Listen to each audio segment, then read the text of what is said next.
වෙල්ලම්පිටිය police බලපදේශයේ ice මද්‍රව්‍ය සමග පුද්ගලයන් දෙදෙනෙකු වෙල්ලම්පිටිය පොලිසිය මගින් අත්අඩංගුවට ගෙන තිබෙනවා. පොලිසිය විසින් සැකකටයුතු පුද්ගලයන් දෙදෙනෙකු පරීක්ෂා කිරීමේදී ඔවුන් සන්තකයේ තිබී කුඩා පාර්සල් දෙකක් හමු වී ඇතැයි පොලිසිය කියනවා.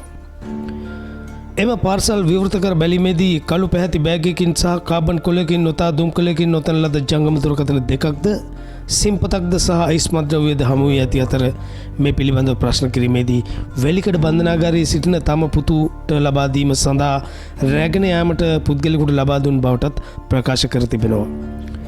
පසුව ඔවුන්ගෙන් ප්‍රශ්න කිරීමේදී ඔවුන් සන්තකයේ තිබී ජංගම දුරකථන 4ක් පොලිස් පාරයටද ගෙන තිබෙනවා. මෙම සැකකරුවන් දෙදෙනාම බන්ධනාගාරගතව සිටින පුද්ගලයෙකුගේ ඥාතීන් බවටද කරුණු අනාවරණය වීගෙන තිබෙනවා. මොවුන් මාලිගාවත්ත ප්‍රදේශයේ පදිංචිකරුවන් වන දැනට වැල්ලම්පිටිය ප්‍රදේශයේ తాවකාලිකව පදිංචිව සිටින බවටත් මාස 6ක සිට බන්ධනාගාරගතව සිටින තම පුතුගේ ඉල්ලීම පරිදි ජංගම දුරකථන සිම්පත්ද තුම්කල අයිස් මද්‍රව්‍ය දෙමටගොඩ ප්‍රදේශයේ පදිංචිකරුවෙකු ගෙන්වාගත් බවත් මෙම බන්ධනාගාරගතව සිටින පුද්ගලයාට ලබා දෙන අවස්ථාවේදී උපකරණවලට හසු නොවන පරිදි ගුද මාර්ගයේ සංවාගෙන යාමට කාබන් කොළවල ඔතා සූක්ෂම ලෙස රැගෙන යාමට සූදානම් කළ බවත් සැකකරුවන් ප්‍රකාශ කරගෙන තිබෙනවා.